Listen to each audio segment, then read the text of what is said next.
Hello Sagittarius, welcome to the Soul Escape, welcome to your weekly reading. तो देखते हैं इस वीक आपकी लाइफ में क्या होगा, क्या मेन थीम्स रहेंगी आपके पर्सन की, आपके लिए क्या फीलिंग्स रहेंगी, जॉब करियर में क्या होगा। तो देख लेते हैं, सारे कार्ड्स निकाल लेते हैं। तो एम्परर कार्ड से बिगिनिंग हुई है, which is an amazing card both for love and career. और स्पेशली अगर आप एक फ़ीमेल हैं, किसी मेल के बारे में पूछ रहे हैं, तो ये पर्सन आपके बारे में सीरियस होना स्टार्ट हो गए हैं। Honeymoon, enjoy the bliss of holiday time together। Okay, अच्छे कार्ड्स आ रहे हैं आपके, स्पेशली लव से related. The sun of pentacles, यानी कि ये है knight of pentacles. Major arcana नहीं, कोर्ट कार्ड्स बहुत हैं। तो नाइट ऑफ सोल्स, जैसे कि मैंने कहा, दो कोर्ट कार्ड्स हैं, एक मेजर आर्काना है, और जो एम्परर है वो खुद में एक आप उसको एक कोर्ट कार्ड की तरह भी देख सकते हैं, क्योंकि वो एक पर्सन है। तो अब एक फिश बोल में से कार्ड निकाल लेते हैं। वर्जिन का कार्ड आपके लिए आया है, एंड आप रीड कर सकते हैं इस पर क्या लिखा है। So because YouTube may not allow certain words, तो ये आपको खुद रीड करना पड़ेगा। And you have a special place in my heart, no one else could ever have. Trust का कार्ड आपके लिए आया है। And one more card, I am worried you felt not seen by me safe. तो पहले love के लिए बता देती हूँ, बहुत ही अच्छे कार्ड्स आए हैं लव सिचुएशन के लिए। अगर आप एक फ़ीमेल हैं और आप किसी मेल के बारे में सुन रहे हैं, तो ये पर्सन जो है वो सीरियस हैं आपके बारे में, सीरियसली सोच रहे हैं कि कैसे इस रिलेशनशिप को सक्सेसफुल बनाया जाए। अपने करियर के बारे में सोच रहे हैं, या लाइफ को सेटल करने के लिए, स्टेबल करने के लिए सोच रहे हैं। लेकिन एंड गोल जो है वो यहाँ पर वही है कि वो इस रिलेशनशिप को सक्सेसफुल बनाना चाहते हैं, और वो हमेशा एक हनीमून पीरियड में आपके साथ रहना चाहते हैं। हनीमून पीरियड जो होता है रिलेशनशिप का, वो वाला टाइम होता है जब दो लोग आपस में मिले होते हैं, न्यू लव होता है, न्यू फीलिंग्स होती हैं, प्रॉब्लम, स्ट्रेस और लाइफ की जो प्रॉब्लम्स होती हैं वो सब नहीं होती, बस दो लोग इन्जॉय कर रहे होते हैं, घूम फिर रहे होते हैं, वेकेशंस पे जा रहे होते हैं, ट्रैवल कर रहे होते हैं, पार्टी कर रहे होते हैं। सो this is the best period of a relationship. तो आपके जो पर्सन है वो आपके साथ इस तरीके की लाइफ जीना चाहते हैं, जहाँ पे हॉलीडेज़ हो, ट्रैवल हो, बहुत सारा there is a lot of fun and lot of enjoyment.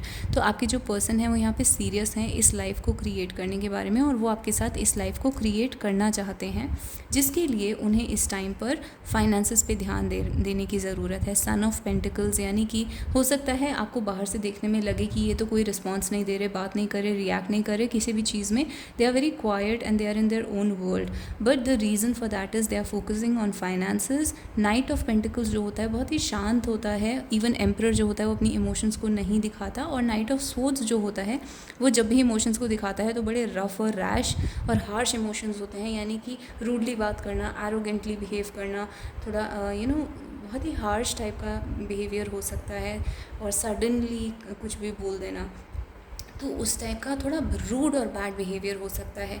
तो इसका रीज़न जो है वो ये है, आपके पर्सन का जो माइंड है वो इस टाइम पूरी तरीके से काम में ऑक्यूपाइड है, वर्क में ऑक्यूपाइड है, करियर में ऑक्यूपाइड है, क्योंकि वो एक अच्छी लाइफ क्रिएट करना चाहते हैं जिसमें वो आपके साथ रह सकें in this happy honeymoon phase. तो यहाँ पे ओवरऑल ये आपके पर्सन की फीलिंग्स हैं आपकी तरफ, तो डेफिनेटली वो सीरियस हैं। जो एम्परर कार्ड होता है वो हस्बैंड का कार्ड होता है, और ये एक ऐसा पर्सन होता है जिस पे आप रिलाई कर सकते हैं, जो सीरियस होता है आपके बारे में। एंड ऑल्दो वो थोड़ा सा ईगोइस्टिक या एरोगेंट कार्ड भी होता है, they don't show emotions easily. Virgin का कार्ड आपके लिए आया है लिली। तो ये जो कार्ड है ये दिखाता है एक प्योर लव को, यानी कि जो आपके बीच में फीलिंग्स हैं, चाहे वो फिजिकल इंटीमेसी की हों या लव की, या कोई भी फीलिंग्स हैं, this love is a spiritual kind of love. तो बहुत ही deep emotional spiritual kind of love, जहाँ पे प्योरिटी होती है। So this is that kind of love, even if there is like physical intimacy और आप दोनों के बीच में केमिस्ट्री बहुत स्ट्रॉन्ग है फिजिकली, तो भी जो आपका लव का कोशेंट है, यानी स्पिरिचुअलिटी का जो लेवल है वो बहुत ज़्यादा है इस रिलेशनशिप के अंदर। एक स्पिरिचुअल लव है, प्योर वाला लव है। And you have a special place in my heart, यानी कि जो आपकी जगह है आपके पर्सन के हार्ट में, वो एक स्पेशल जगह है, उसको कोई और रिप्लेस नहीं कर सकता, तो आपकी जगह कोई और नहीं ले सकता। एंड आपके पर्सन आपसे कह रहे हैं that you need to trust them, कि आपकी जगह कोई और नहीं ले सकता। तो दो कार्ड्स आए हैं, ट्रस्ट और सेफ। आपके पर्सन जो है वो आपसे रिपीटेडली यही कह रहे हैं कि आप उनको ट्रस्ट करिए और उनके साथ आप सेफ़ फील करिए, और उनको अब इस चीज़ के बारे में रिग्रेट हो रहा है कि पास्ट में उन्होंने आपको कभी इग्नोर करा, यानी कि I am worried you felt not seen by me, यानी आपके पर्सन ने आपको देखा नहीं, बात नहीं करी, इग्नोर करा, या फिर आपको वैल्यू नहीं करा इमोशनली। जो आपकी एक emotional you as an emotional person, उन्होंने आपको देखा नहीं कि आप कितने इमोशनल हैं या उनके बारे में कितने सेंसिटिव हैं, तो वो चीज़ उन्होंने इग्नोर कर दी। तो now they are regretting all this and they want you to feel safe in their presence, यानी कि आप सेफ़ फील करें जब भी आप उनके साथ हैं, प्रोटेक्टेड और सेफ़ फील करें और उनको ट्रस्ट करें। सो this is what your person overall wants, और ये इस चीज़ के बारे में सीरियस हैं, आगे बढ़ के उसके बारे में कुछ करना चाहते हैं, और इनफैक्ट इस टाइम पर वो एक्शन ले रहे हैं। अब जो लोग करियर के लिए सुन रहे हैं उनके लिए भी ये एक बहुत पॉजिटिव मैसेज है। करियर में आपको कहीं पर ट्रैवल करना पड़ सकता है। एम्परर दिखाता है एक बॉस या सीईओ या somebody who is in a position of authority. Emperor जो होता है वो मैस्कुलिन एनर्जी का हाईएस्ट कार्ड होता है। तो जितने भी किंग्स होते हैं उनको अगर हम कंबाइन कर देते हैं तो एम्परर है वो। तो emperor energy has divine masculine energy. तो यहाँ पर अगर हम करियर की बात करें तो एक बहुत ही successful business, successful job, career, financially well off और स्टेटस, एवरीथिंग इज़ देयर। तो करियर में आप बहुत ही अच्छी पोजीशन पे पहुंच सकते हैं। अगर आपको अपने करियर के लिए कहीं ट्रैवल करके जाना पड़ता है तो this is a good time to travel, और आपको एक बहुत अच्छी अपॉर्चुनिटी मिलेगी। अगर आप ट्रैवल करते हैं, चाहे आप पढ़ाई के लिए करें या आप करियर के लिए ट्रैवल करें, अगर आप ट्रैवल करके कहीं जाते हैं तो वो चीज़ आपको बहुत अच्छे रिजल्ट्स लेकर आएगी फ्यूचर में। सन ऑफ पेंटिकल्स भी दिखाता है एक स्टेबल इनकम को, आपकी लाइफ में एक स्टेबल इनकम आती रहेगी धीरे धीरे। एंड नाइट ऑफ सोर्ड्स आपके अंदर की एम्बिशन को दिखाता है, आप बहुत स्ट्रांगली अपने गोल्स को परस्यू कर रहे हैं इस टाइम पर, वो चीज़ दिखाता है। तो आपकी एनर्जी कुछ इस टाइप की रहेगी कि आप बहुत ऑलरेडी अच्छा परफॉर्म कर रहे हैं और आप और भी ज़्यादा उसमें एम्बिशन डालते रहेंगे, which is the night of swords. आप अपने ऑफिस में या जॉब में जहाँ पर भी हैं आप बहुत ही बोल्ड वे में लोगों के सामने प्रेजेंट होंगे, बट ये थोड़ा अग्रेशन भी दिखा सकता है, यानी you have to control yourself. जहाँ पर आपके बॉसेस या सीनियर्स हैं तो आपको बोल्डली या कॉन्फिडेंटली बात करनी है, assertively, but you don't have to fight with them, you don't have to get aggressive. तो वहाँ पे आपको थोड़ा अपना अग्रेशन कंट्रोल करके रखना पड़ेगा। एंड वर्जिन का कार्ड दिखाता है न्यू अपॉर्चुनिटीज़, ऐसी अपॉर्चुनिटीज़ जो पहले कभी किसी ने एक्सप्लोर नहीं करी, एक वर्जिन अपॉर्चुनिटीज़ आपकी लाइफ में आएंगी।